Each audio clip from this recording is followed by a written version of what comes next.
The dust was a living thing, a fine red powder that coated the tongue and clung to the soul. It rose from the cracked earth in lazy plumes with every step of Caleb Thorne's worn boots, a constant, gritty reminder of the sun's tyranny. For 10 years, this land had been his only companion, its silence a language he had come to understand better than the clipped, suspicious words of men in town. The horizon was a blade of shimmering heat that separated the bruised purple sky from the parched expanse of his ranch, a kingdom of solitude built on sweat and sorrow. He stood by the gate, a sentinel carved from hardship, his face a roadmap of every drought and blizzard he had ever weathered. His hands, resting on the top rail of the fence, were calloused and scarred, tools made of flesh and bone that knew the language of rope, wood, and iron. He was waiting. The letter, now a soft, crumpled square in his shirt pocket, had been an unwelcome intrusion. It spoke of a man, an L. Way, who was coming to work, a debt owed to a man long dead, a promise made in another life that had followed him here to the edge of the world. Caleb did not want help. Help was a complication, a voice that would disrupt the sacred quiet, a presence that would need to be fed, managed, and eventually buried or sent away like all the others. But a promise was a promise, and the Thorne name, though meaning little to the world, meant everything to him. So he waited, his eyes narrowed against the glare, watching the distant dirt track that was the only artery connecting his isolated heart to the rest of the world. The sound came first, a faint, rhythmic creak of wood and leather, the weary sigh of a wagon taxed to its limit.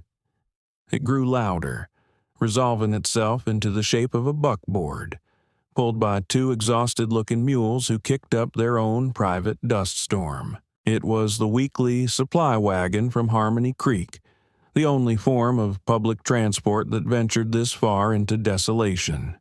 It was early. Old Jedediah must have wanted to beat the worst of the afternoon heat. Caleb's gaze remained fixed, searching for the silhouette of the man he was expecting. A strong back, wide shoulders, the kind of man who could wrestle a steer to the ground and not think twice. The wagon groaned to a halt before his gate.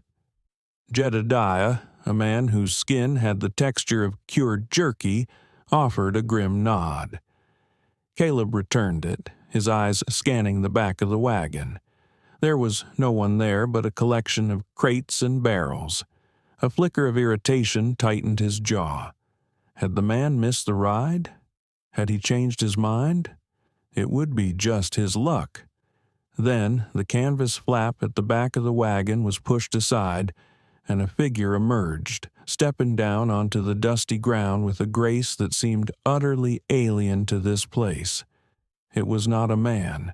It was a woman, small and slender, dressed in a simple, high-collared gown of dark blue cotton that was impeccably clean despite the journey. Her hair was a knot of polished black obsidian at the nape of her neck, held in place by two simple wooden pins. Her face was pale, her features delicate but composed, her dark eyes holding a stillness that was as profound as the silence of the plains. She carried a single, cloth-wrapped bundle. She was, in every conceivable way, the opposite of what Caleb had been expecting. She looked as though she belonged in a tea-room, not a place where the earth itself fought a war of attrition against all living things. Jedediah. Caleb's voice was a low rasp, rusty from disuse. There's been a mistake. The old driver just shrugged, spitting a stream of tobacco juice that sizzled on the hot ground. No mistake on my end. Paid passage for one. This is the one. Said she was headed for the Thorne place. He did not wait for a reply, cracking his whip over the mules' backs. The wagon lurched forward, its creaking a sound of finality as it lumbered away, leaving the woman standing alone in a cloud of settling dust. She stood before him, a fragile porcelain figure in a world of cracked ironstone. The silence stretched, thick and heavy. She did not speak, simply met his hard gaze with her own placid one. Finally, Caleb pushed himself off the fence. He was a large man, made larger by the solitude and the sheer physical toll of his life, and he loomed over her. He had intended to intimidate, to make it clear that this was an error that needed immediate correction. "I'm expecting a man," he stated, the words flat and hard as river stones. "L. Way." For the first time, she moved, reaching into the sleeve of her dress and producing a folded letter. She offered it to him. Her hands were small and unscarred, but her movements were deliberate, economical. He snatched the letter from her, his frustration mounting. He recognized the handwriting. It was the same as the one in his pocket. He unfolded it. The script was precise, the words carefully chosen. It explained that Leon Way had passed away unexpectedly. The agreement, it went on, was binding, a matter of honor that now fell to his widow, Mei Ling Way, to fulfill. The letter referred to her as L. Way's most capable asset and trusted that Caleb would see the wisdom in the arrangement. Caleb crushed the paper in his fist. A widow. They had sent him a widow. A small, delicate woman to do the work of a seasoned ranch hand. It was not just a mistake. It was an insult, a cruel joke played at his expense. He looked from the letter to her face. Her expression had not changed. She stood with a profound and unsettling dignity, as if she were a queen surveying a new and somewhat disappointing territory. The core misunderstanding was a chasm between them. He saw a burden, a liability. He had no idea what she saw when she looked at him, but he was certain it was not a welcome. "No," he said, the single word a dismissal of her, the letter, the entire absurd situation. "This won't do. You can't stay here." He turned his back on her, intending to walk back to the house, to the predictable solitude she had shattered. He would figure it out later. He would ride into town himself and send her on the next train east, back to wherever she came from. It was not his problem, but as he took a step, a cool breeze whispered across the back of his neck, carrying not relief but the scent of distant rain and the low, ominous rumble of thunder. He looked back at the western sky. The horizon, once a clean line, was now smeared with a bruise of dark, churning clouds. A summer squall, the kind that could turn the dusty track back to town into an impassable river of mud in less than an hour. The next wagon was a week away. He was trapped, and so was she. The storm broke with the fury of a betrayed god. Rain came down, not in drops, but in solid wind-whipped sheets that hammered the tin roof of the small ranch house, each impact a percussive blow in the symphony of the gale. Inside, the air was thick with a tension that was almost as palpable as the oppressive humidity. Caleb had gestured her inside with a curt jerk of his head, a concession to the weather, not to her. He had not offered her a seat, nor had he spoken another word. He stood by the single window, a dark silhouette against the violent gray light, watching the landscape he knew so well being washed clean. The dust of months turned to slick, red mud. Mei Ling remained by the door, her small bundle resting at her feet. She took in the room with a single, sweeping glance. It was a space stripped to its barest essentials: a stone hearth, a rough-hewn table with 2 chairs, a cot in the corner, and shelves laden with tins, sacks, and the disordered detritus of a solitary life. It was a place of function, not comfort. The smell of gun oil, old leather, and wood smoke hung in the air, a purely masculine scent of survival. She did not flinch from the austerity of it, nor from the cold wall of his silence. She simply waited, a study in patience, her stillness a stark contrast to the chaos raging outside. The hours crawled by, the storm howled, and the silence inside the house deepened, becoming a living thing between them. For Caleb, her presence was a physical irritant, like a stone in his boot. Every quiet breath she took seemed to echo in the small space.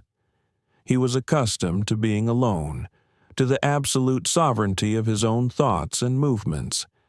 Now, he was aware of being watched, of another person inhabiting his world, and it chafed at him. He felt a desperate need to reassert his control, to prove the absurdity of her being here, to show her, and himself, that she was nothing more than a mistake. He finally turned from the window, his eyes falling on a heap of leather in the corner. It was a complex harness for his plow horse, one of the straps having snapped clean through. The repair required a steady hand, a sharp awl, and the knowledge of a specific difficult stitch that would hold against immense strain. It was a task he had been putting off. It was a man's work. "If you mean to earn your keep until I can send you back," he said, his voice grating, "you can make yourself useful." He kicked the pile of leather with his boot. "Fix that." It was a test, and a cruel one. He expected her to protest, to admit her inability. He expected her to look at the thick, stiff leather and her own small hands and see the impossibility of it. It would be the proof he needed. He could then, with a clear conscience, declare her useless and confine her to a corner until the road cleared. Mei Ling looked at the broken harness. She then looked at him, her dark eyes unreadable. She gave a small, almost imperceptible nod. She walked over to the pile, knelt, and picked up the broken pieces, examining the torn strap with a focused intensity. She ran her fingers over the old stitching, her touch surprisingly analytical. Then she looked around the room, her gaze cataloging his tools on the nearby shelf. She picked up the awl, a wicked-looking leather needle and a spool of waxed thread. She did not ask for help or instruction. She sat at the table, cleared a space for herself amidst the clutter, and began to work. Caleb watched her from the shadows near the hearth, his arms crossed over his chest, a smirk touching his lips. He gave her 10 minutes before she gave up, before the needle slipped and pierced her soft hand, before the frustration brought tears to her eyes. He was wrong. Her movements were fluid and precise. There was no wasted motion. She used the awl to punch new holes in the thick hide with a surgeon's care, each one perfectly spaced. Her hands, which he had dismissed as delicate and useless, moved with a surprising strength and an unwavering confidence. She began to stitch, using a double-needle saddle stitch that he himself struggled with, her fingers pulling the thick, waxed thread taut until the two pieces of leather joined in a seam that was stronger and cleaner than the original. She did not rush. The only sounds were the whisper of the thread, the rhythmic punch of the awl, and the drumming of the rain on the roof. An hour passed, then 2. The storm began to recede, its fury spent, leaving behind a world washed in shades of gray. The light inside the cabin grew dim. Mei Ling did not stop until the last stitch was pulled tight and knotted off with brutal efficiency. She trimmed the excess thread, ran a thumb over the seamless repair, and then placed the finished harness on the table. It was perfect. More than perfect. It was the work of a master craftsman. She stood and looked at him, her face betraying nothing, no hint of pride or triumph. She had simply been given a task, and she had completed it. Caleb walked to the table, his boots heavy on the wooden floorboards. He picked up the harness, his calloused fingers tracing the line of her stitching. The seam was flawless, a testament to a skill he could not comprehend. Where had this woman, this porcelain doll, learned to work leather like a seasoned saddler? He looked at her, truly looked at her for the first time, and the easy certainty he had felt about her began to fracture. He saw not a liability but a quiet, formidable competence. He had tested her, expecting failure, and she had responded with an undeniable display of hidden strength. He said nothing. He could not find the words. He simply took the harness and hung it on its peg by the door. The gesture was an admission, a concession.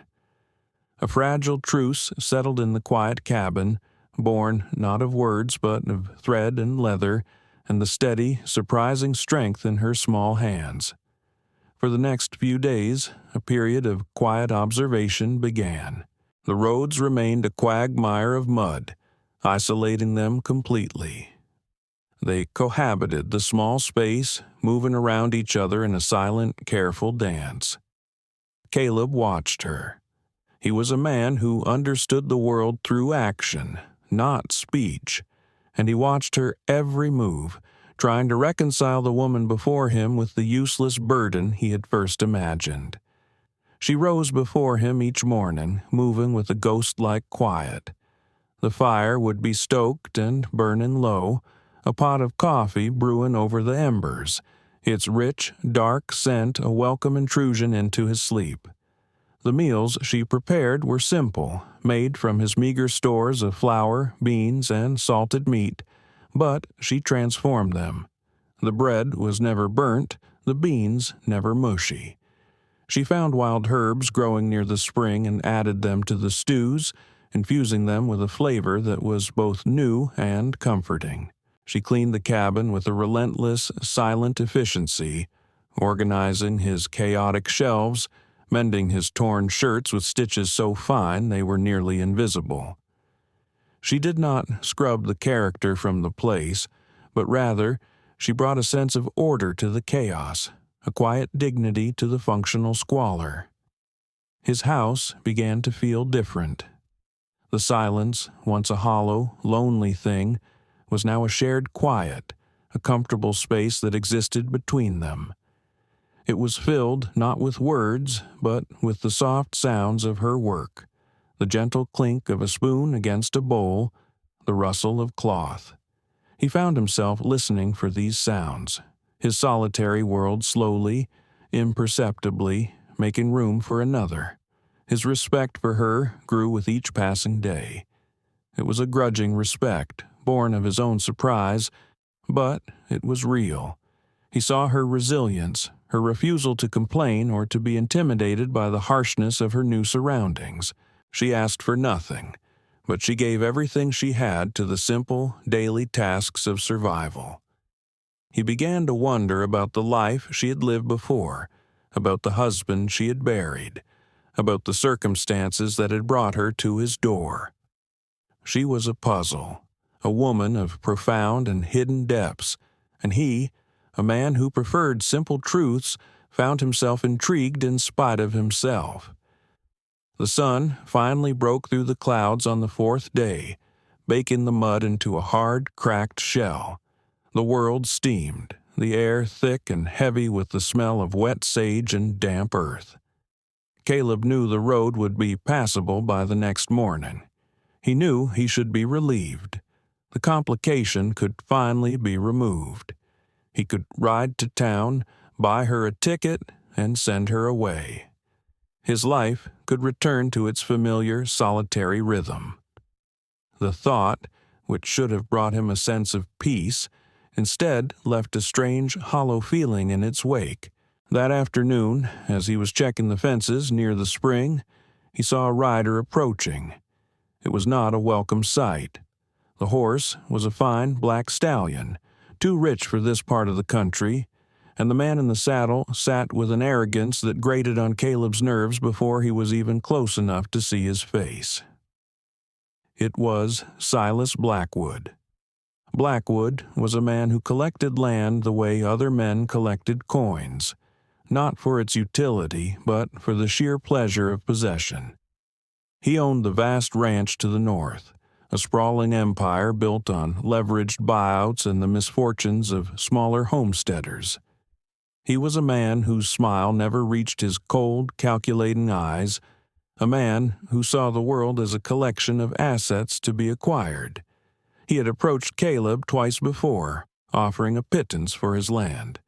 Caleb had refused.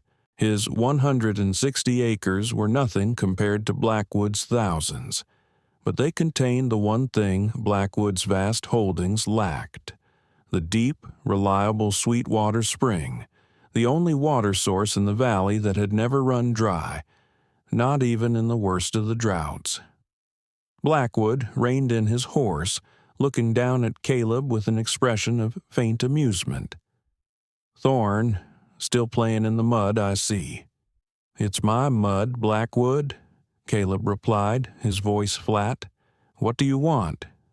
"The same thing I always want," Blackwood said, his voice smooth as oiled leather. "A sensible transaction. I'm prepared to increase my offer. Times are hard. A man like you could use the coin. Start over somewhere else." "I'm not selling." Blackwood's smile tightened. His gaze drifted past Caleb toward the small ranch house. A flicker of movement in the doorway caught his eye. Mei Ling had stepped outside, her hand shielding her eyes from the sun. Blackwood's eyes narrowed, a new, unpleasant interest dawning in his expression. Well, what have we here?" he purred, his voice dripping with a condescending curiosity. "Didn't take you for the type to import your companionship, Thorn? Getting lonely out here in the dirt?" Caleb's hands clenched into fists at his sides. An old, cold anger, one he had worked for years to bury, began to stir. "She's my business." "Is she now?" Blackwood's eyes raked over Mei Ling, his gaze insulting and dismissive. He made a tisking sound. "I own this valley. Everything that happens in it is my business, and I don't like complications or squatters." He looked back at Caleb, the pretense of civility gone, his voice dropping to a low, menacing growl. "I'll have this land, Thorn, one way or another. The spring belongs to me. You and your property have 1 week to be gone. After that, I can't be held responsible for what might happen." He didn't wait for a reply. He wheeled his stallion around and galloped away, leaving a cloud of dust and the echo of his threat hanging in the heavy air. Caleb stood frozen for a long moment, the dust settling around him. The confrontation had been short, but the lines had been drawn. This was no longer a negotiation. It was a declaration of war. He turned and walked back to the house. Mei Ling was still standing in the doorway, her face pale but her expression composed. She had heard everything. The external threat was no longer a vague possibility. It had a name and a face, and it had just threatened to destroy the fragile peace of their shared world. The week passed under a pall of unspoken tension. The air itself seemed to crackle with anticipation.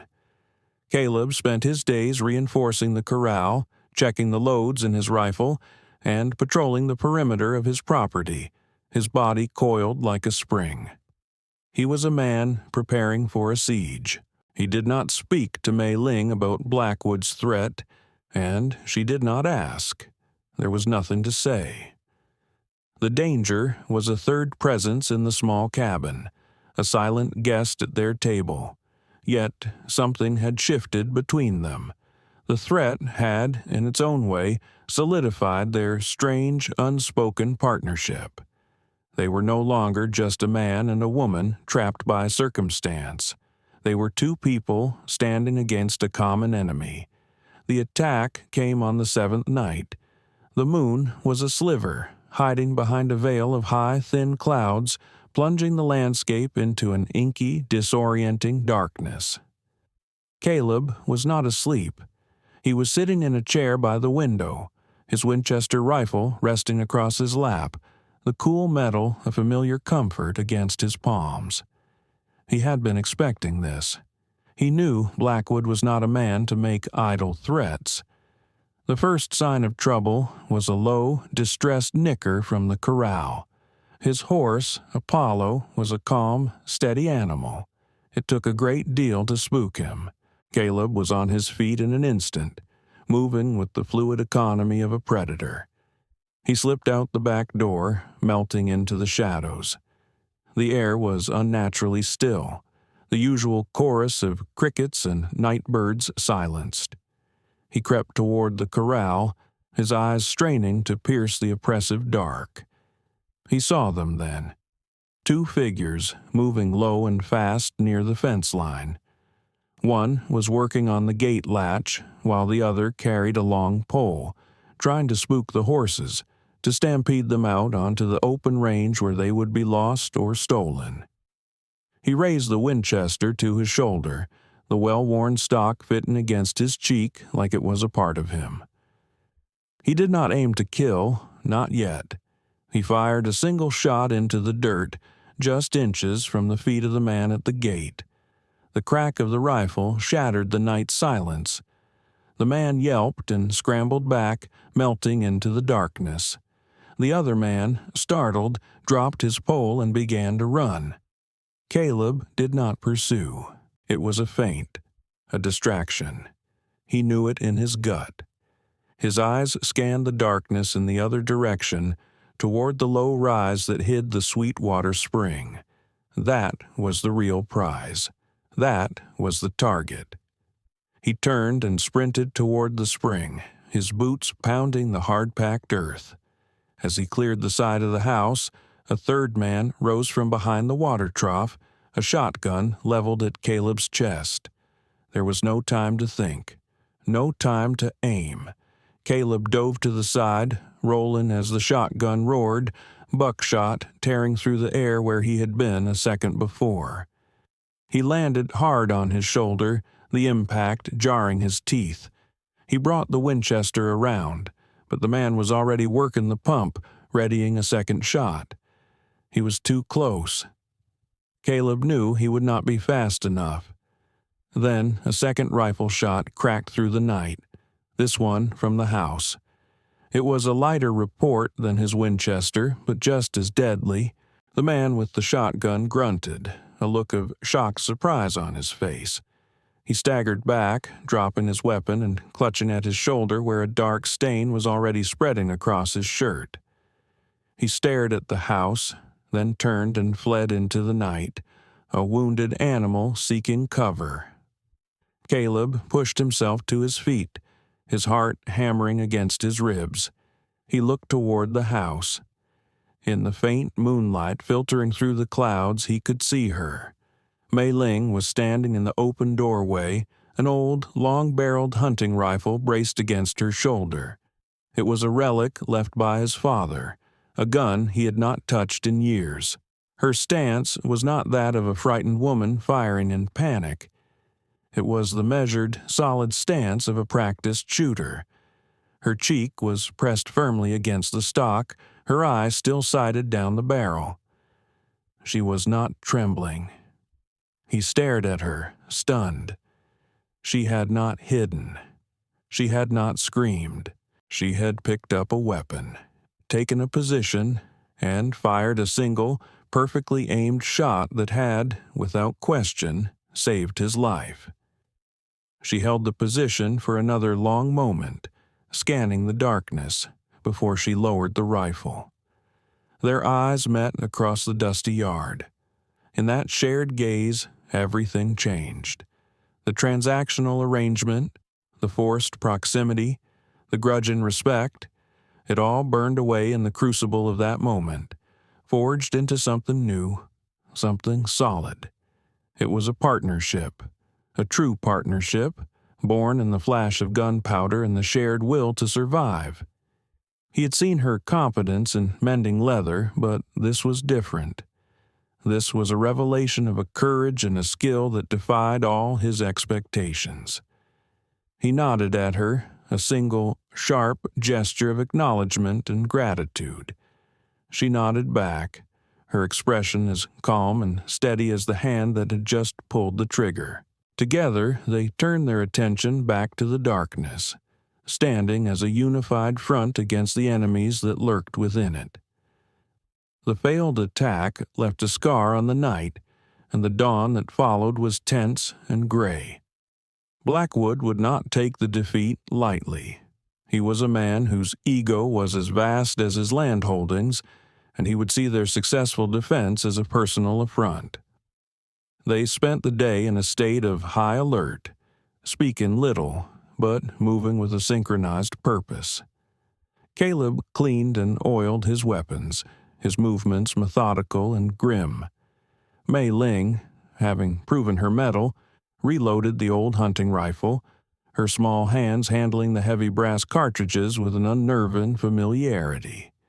She also took inventory of their food and water, her mind working with a quiet, tactical precision. They were preparing for the final confrontation they both knew was inevitable. It came as the sun began its descent, painting the sky in fiery strokes of orange and red. 3 riders appeared on the horizon, their silhouettes stark against the dying light. It was Blackwood, flanked by 2 of his most hardened men. They did not try to sneak or to hide. They rode straight for the ranch house, their approach a blatant display of force and arrogance. Caleb and Mei Ling watched them from the windows of the cabin. "Stay back," Caleb said, his voice a low command. "Bar the door." "No," she replied, her voice soft but unyielding. She stood beside him, the long rifle held loosely in her hands. "We stand together."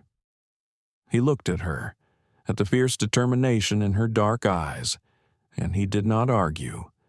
He had seen what she could do. To treat her as a damsel in need of rescue now would be an insult to them both. Blackwood and his men reined in their horses 100 feet from the house, a safe distance from a pistol, but well within rifle range. "Thorne," Blackwood's voice boomed across the yard. "This is your last chance. I offered you money. Now, all I'm offering you is a quick death. Come out, or we burn you out." Caleb raised his Winchester, resting the barrel on the windowsill. "You're trespassing, Blackwood. Ride out now, and the law won't have to get involved." Blackwood laughed, a harsh, ugly sound. "The law? I am the law in this valley. That Tin-Star sheriff in Harmony Creek does what I tell him to do." He spurred his horse forward a few paces. "I want the woman, too. She's a witness. I can't have witnesses." A cold dread settled in Caleb's stomach. A witness to what? He glanced at Mei Ling. Her face was a mask of cold fury, but something else flickered in her eyes, a deep, personal pain. It was in that moment, with the threat of imminent violence hanging over them, that the final piece of the puzzle clicked into place. "He doesn't just want the land, does he?" Caleb asked her, his voice low, never taking his eyes off the men outside. "No," Mei Ling said, her voice barely a whisper. "He wants what I carry." She reached into a small, hidden pocket sewn into the lining of her dress and pulled out a thin, leather-bound book. It was a ledger, its pages filled with a dense, meticulous script. "My husband, Leon, was an accountant," she explained, her voice gaining strength with every word. "He was a brilliant man. He worked for a syndicate back east, the same one that financed Blackwood's expansion. Leon discovered that Blackwood was a thief. He was skimming profits, hiding the money in these vast land purchases, cheating the very men who backed him. My husband created a second ledger, a true one, documenting every stolen dollar. The great unmasking was not a shout, but a quiet, devastating revelation in the heart of the siege." Before Leon could expose him, he had an accident, a runaway carriage. But he was clever. He knew Blackwood might come for me. He sent a letter to an old friend, the man who wrote to you. The binding agreement was a code.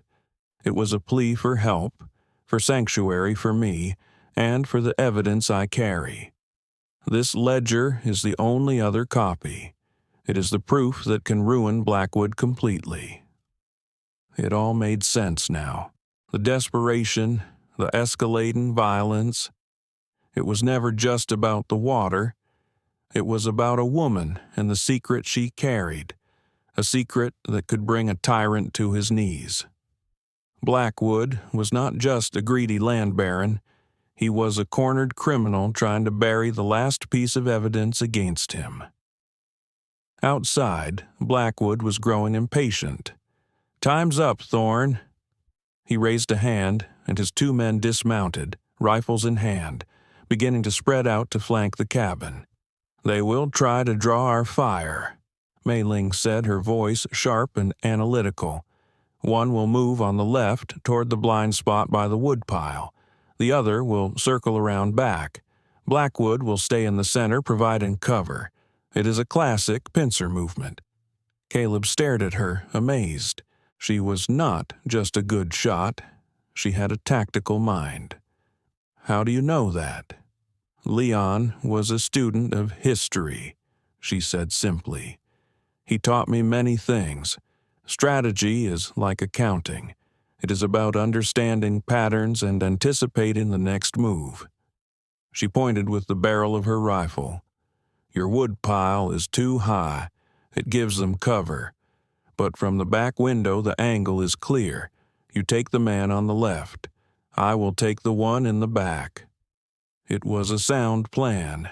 He trusted her judgment without question. "On my shot," he said. He sighted on the man creeping toward the woodpile, leading him just a little. He squeezed the trigger.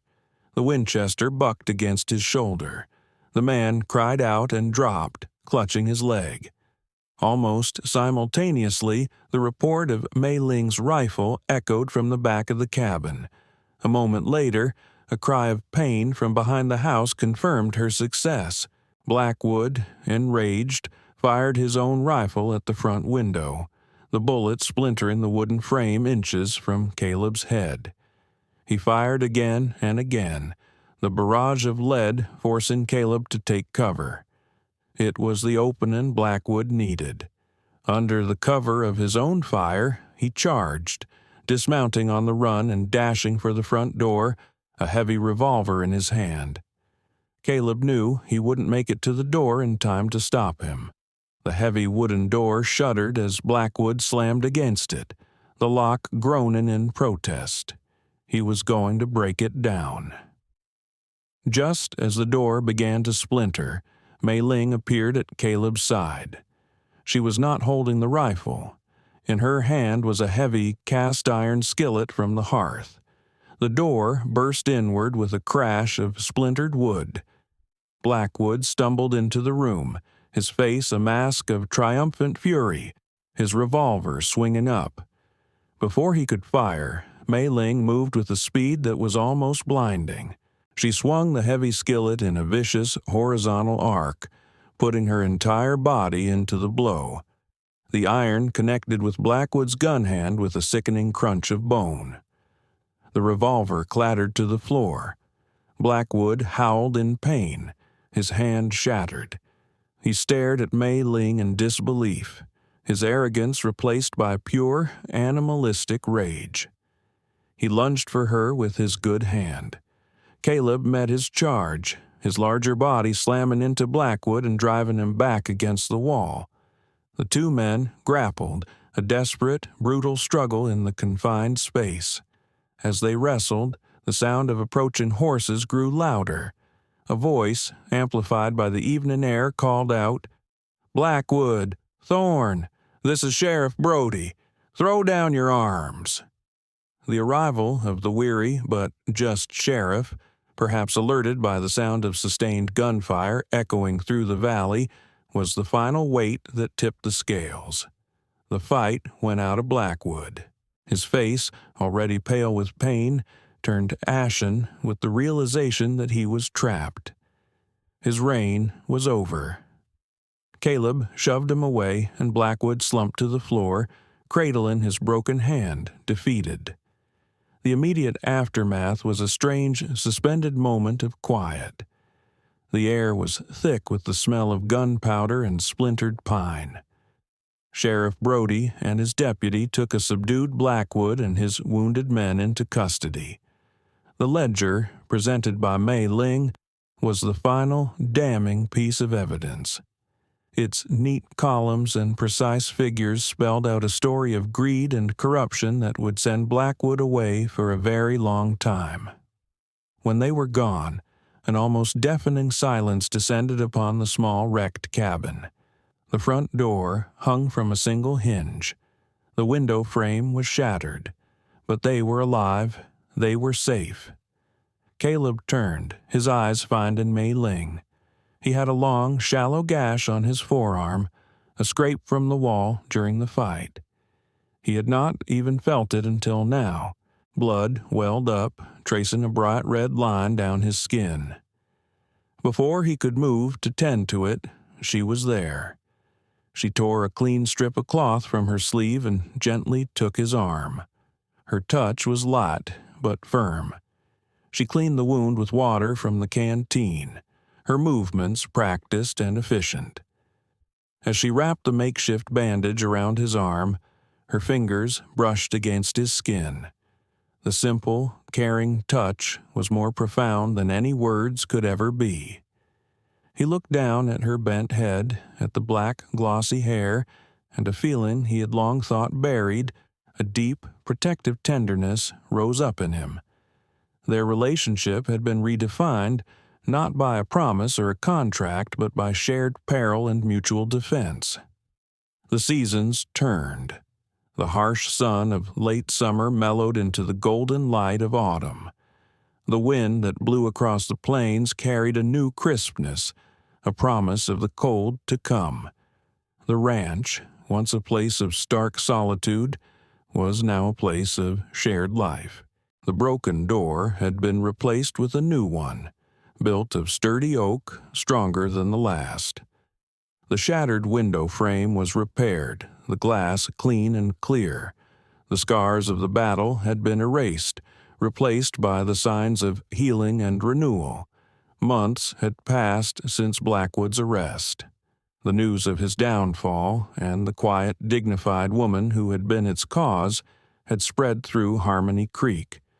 The whispers of the community, once suspicious and judgmental, had changed to murmurs of respect and awe. When Caleb or Mei Ling rode into town for supplies, they were no longer met with hostile stares, but with quiet, approving nods. The town and its weary sheriff were grateful. Blackwood's tyranny had been a cancer on the valley, and they had cut it out. One clear, cool morning, Caleb and Mei Ling worked together in a small patch of earth they had tilled beside the house. He dug into the rich soil with a shovel, turning it over, while she followed behind, breaking up the clumps of dirt with a small hand rake. They were planting a garden. It was her idea. She had saved seeds from the vegetables she had bought in town, carefully drying and storing them. She wanted to plant garlic and hardy greens, things that would survive the coming winter. It was a symbolic act, a quiet declaration of their intent to stay, to put down roots in this hard, unforgiving soil.